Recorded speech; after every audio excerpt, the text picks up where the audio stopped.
Okay, we are live. Hello, everyone. My name is Tony Zioli, and I am a digital strategist with digitalstrategyworks.com as my agency site. And then there's tonyzioli.com, which is the site that I do my WordPress training, consulting, and coaching through. So you can check those out. Today, we are going to be talking about WordPress SEO versus online advertising like PPC, pay-per-click, banner ads, and that sort of thing, right? And what the differences are, what the costs are, and what the benefits are of both, right? But, we also want to talk about the analytics and the results that we get from each initiative and how to set up those initiatives and why each is important, but how SEO overall as a concept can be more cost effective as a digital marketing strategy than your PPC ads in Google AdWords and Facebook ads, Twitter, LinkedIn. And while those are certainly important drivers of conversions, one would also want to put in place an SEO strategy to either supplement that, and or if PPC is prohibitively expensive for your small business, look at SEO first as the primary way that you're going to, well, I would say the supplemental but primary way that you're going to drive leads through organic search, right? Because we can also use social media for free. We don't need pay-per-click, but the numbers show that there has been a drop-off in social sharing of text-based or image content through Facebook or Twitter or whatever have you, because people know, they know you're trying to promote a product or a service, and while they may know you and they may have liked your page or follow you, they may not be so inclined anymore as to share your content forward in a social network. And of course, the social networks know that they want to push you into a PPC relationship with them. So they're going to manipulate their feeds to make sure that, yeah, sure, your content is shown through social shares, but also that, for an elongated reach into the market, you're going to need to spend a few dollars, right? So that's the big issue. So let's just talk a little bit about the costs involved, right? So if you're going to do traditional marketing, and I did this, I just spoke at WordCamp Raleigh this weekend, this past weekend in April 6th on a 3-hour workshop on SEO. And one of the slides in my presentation, which unfortunately I can't switch here with Facebook Live, they do allow you to do either a desktop live feed or a video live feed, but it's not able to switch yet unless you have the special software, which I do, but I didn't set it up for today. So anyway, we'll just talk a little bit about traditional marketing. So say you are Furman University or in Greenville, South Carolina, right? And you want to attract students to enroll in the next semester to get started in the fall, right? So what are you going to do, right? You're going to obviously do your online advertising, but you're going to do traditional marketing as well.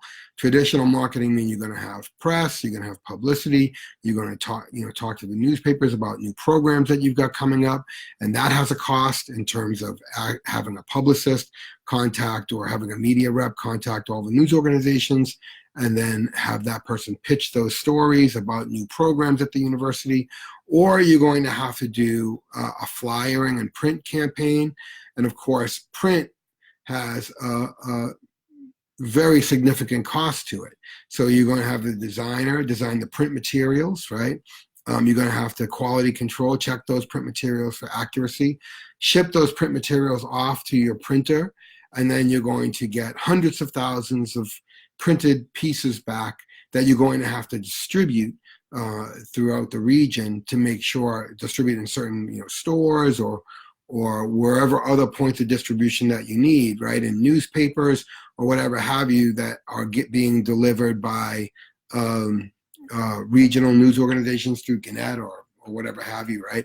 So now you've got to set up this whole print distribution plan, right, to get that printed material out. And that's expensive and costly, right? Then you've got buses, signage, like at a bus stop in Greenville, there's no subway, so you might have a bus stop. In another city, you might have a subway and a bus stop, right? So you have to cover all the bases. You may have billboards. One small business owner told me that he was quoted in the Asheville area $5,000 a week for a billboard ad, right? For his organization was training with sharpshooting, marksmanship out at a shooting range that he had built out about 30 miles outside of Asheville. So when you think about that $5,000 a week, what's the conversion on that? How many people are going to convert from that billboard to a customer for that organization's marksmanship and out in 30 miles from Asheville? They're going to say, oh, okay, well, I have to remember the phone number from the billboard. I have to write that phone number down or remember the web address from that billboard. Did I take a photo of it as I was driving by? How many people are going to remember that and then call and actually book, right, to take those classes 30 miles outside of Asheville, right, on some day that they can do. So it's $5,000 a week, a real effective campaign for a small business. If you're not, but if you're a university, sure, $5,000 a week, $10,000 a week. If you grab, 100 students from that they're going to end up paying, at who knows what the cost of Furman's, tuition is, but if they're going to pay that tuition, then somehow that billboard advertising is going to work for Furman. But the reality is all of the traditional advertising that we do, for small businesses is very cost prohibitive. For Furman University, sure, they can throw up billboards, they can put magazine ads out, they can put ads at bus stops and bus stations. But for a small business owner, that's far more difficult because that's far more expensive than what the small business ad budget is going to allow, right? So we turn to search, we turn to Google, and we turn to Bing because Bing represents about 30% of search as well. Bing plus Yahoo plus Google represents about 100%. There are other smaller search engines that people are using that we still have to pay attention to, but for all intent and purposes, Google, Bing, Yahoo is where where our primary targets are. We need to make sure that our websites are full of informational, educational content, right? And once we do that, and that we build trust, authority, and expertise in the marketplace, then we're hoping to return conversions through search engine optimization. So, if you are a Furman University and you've done all this traditional advertising, obviously you want to rank number 1 or number 2 on page 1 of Google for universities in Greenville, right? Let's apply that to a small business. If you're a florist, if you are a restaurant, if you are a nail salon or a spa, you want to rank on page 1 at least of Google, right? So that you can get that organic search result. Now, if you were to spend some money in Facebook, you still have to target something. So if you're spending money in Facebook, you may have to do a video, you may have to do a great photo, you have to write some copy for your title and your description. And Facebook has specific functionality where you can send someone to a sales landing page. You can send someone to just a regular landing page. A sales landing page, I mean like a product page where they're going to instantly buy that product. or you're going to send them to a specific landing page where they're going to fill out a form. Or in Facebook, they even have forms in Facebook. So you're going to buy that audience share, and you're going to hope that audience share sees your ad, converts into a customer by either filling out something or liking your page or following some logic that you're asking them to follow, or B, getting to your website, buying the product directly, or adding their contact information and their email address so you can then continue to email market to them. Maybe you do some kind of lead magnet or something like that. But that still requires some attention to your website, right? So while you're spending that money in Facebook, and that money could be as short as $25 or as large as tens of thousands, right? Depending on what you think the value proposition is, what you think the conversion ratio is going to be, what your demographics going to be, what your product is, who your target market is, right? And some of the things that I do, I might spend $50 here or $100 there, but really no more than that, because I have a very niche market that I'm trying to capture, right? But on the other side, right, while you're paying all this attention to your website to make sure that it's ready to take on the traffic that you're trying to drive through PPC, there's the opportunity for organic SEO. Because at the end of the day, people are still going to Google, salon.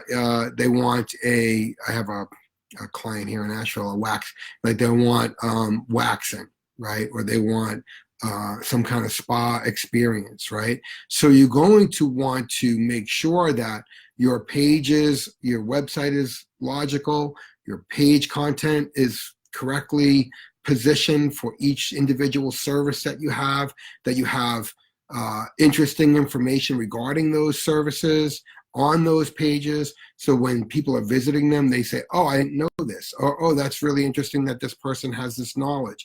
So you're building that up on that page, and maybe you have some blog posts that lead back and link back to those sales landing pages for those services, or directly to products, right? To say, oh, I've got a blog post here. It's an educational post about this product or service. And at the end of the day, if you look at the relationship between your dollar and PPC and your efforts in your dollar and SEO, you're still going to spend the same effort making sure that your website itself can accept visitors and can convert those visitors into a customer somehow, some way, right? But the reality is, and I have a slide here, I'm looking off to my right, organic search volume has declined somewhat with Google's new AdWords positioning and other changes to their search engine results pages. So what we've seen over time with Google is that they're starting to float more of the ads at the top, more of the Google My Business stuff and big panels to the right, and more of the knowledge boxes. There are other types of search results that are floating through, and there are hundreds of different layouts now that Google has for pages for different things, for restaurants, for movies, for film times, for all kinds of different services. And then they give you the knowledge boxes and the answers to questions now. And that pushes the organic search results down the page a little bit, right? But that sometimes is based on just trying to target high-level keywords instead of targeting long-tail keywords. So instead of, if you're targeting restaurants, right, that's hugely competitive, right? If you're a restaurant in Asheville, you should be targeting Asheville restaurants. If you're an Asheville restaurant if you're an Asheville restaurant that's farm to table, then you should say Asheville farm to table restaurants in your pages and posts, right? So when you start strategizing in your organic SEO campaign and you have your pages and posts listed out, maybe your menu page or your catering page if you're a restaurant. We're doing some work right now with a restaurant that has menus and catering and these kinds of things. What high quality content are you going to put on those pages to educate people about your restaurant, about what you do, right? About how effective your food ways and culture and history with food are. for your restaurant. So you can sit there and spend the time to do these things and fill your website with great content, which really, if you're doing it yourself, doesn't take a lot. And keyword research isn't all that difficult, right?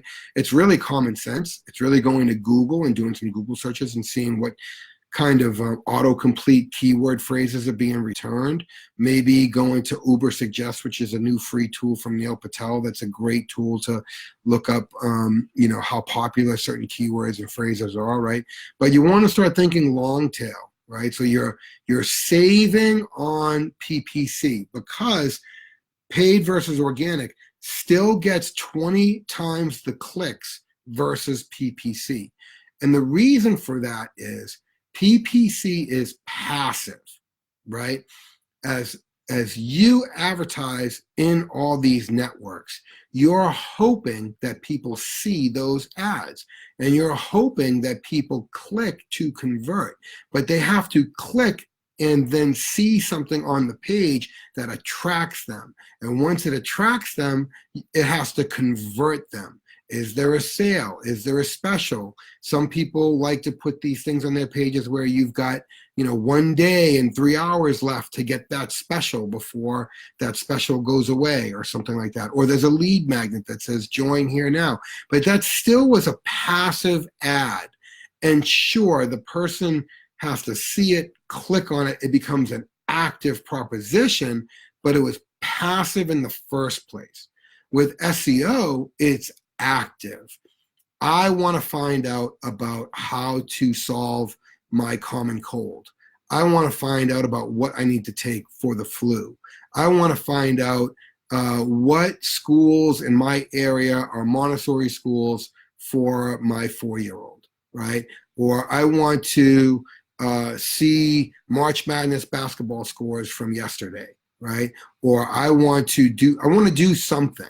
And that is an active search. So right there, if you're delivering that information on your website, whether it's a page that's fully developed, whether it's a blog post that you wrote to share your expertise and your knowledge, or whether it's a section that you made on your site that's a how-to or a frequently asked question, and you've got those answers to those questions on your site, right? Those are going to float up in search, right, on long tail. Right? And what did you spend against doing that?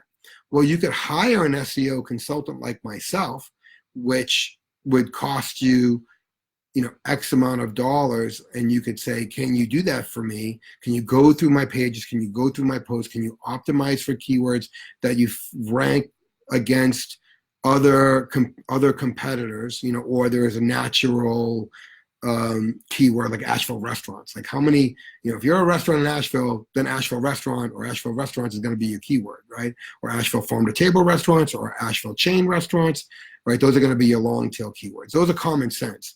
There are going to be long tail keywords that are not common sense, but you're going to want to Google out there and find them for yourself, and you're going to want to position them in your content. So that way, Google and the people that are searching can pick up those keywords through their search, their search queries, and find your site and then potentially convert, right? So in both cases, again, you're going to set up your sites for success.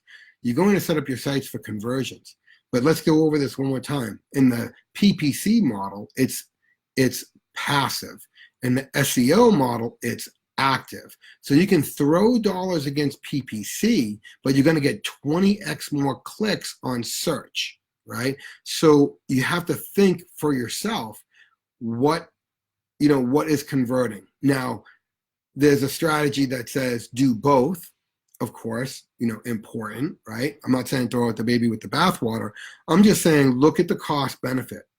If it's such that you are not converting as well in PPC and you're spending a lot of money, you have to ask yourself why that is. And then you have to go out and look at what are people searching for in relation to your product or your service or your knowledge or whatever it is that you're trying to provide.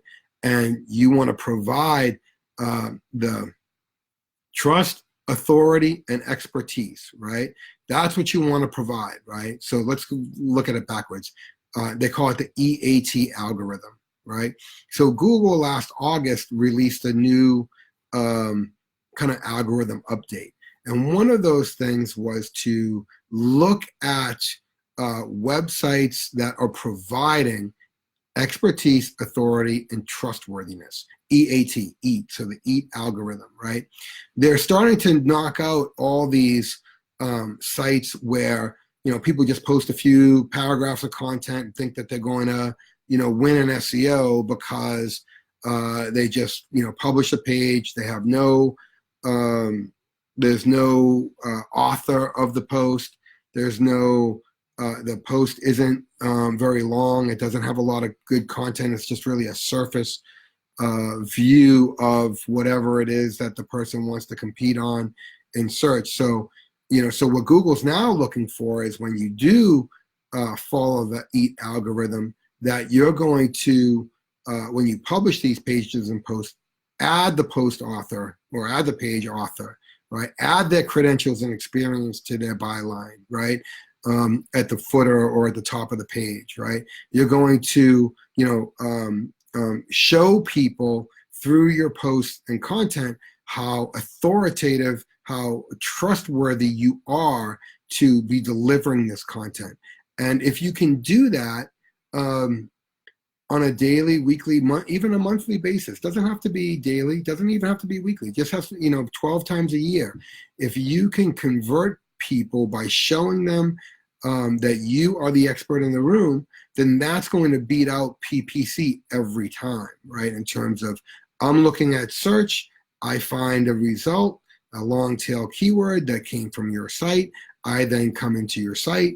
I see that you have trust, authority, and expertise. I see that you've posted your credentials. I see that you have links out there to LinkedIn, where you have thousands of followers, or you have a Facebook page where you have thousands of likes and fans. Because I think, I'm not going to say I'm 100% sure, because nobody knows in the Google algorithm, but they're going to factor. So say you're a medical office and there's the flu season, right? And you do a blog post, right?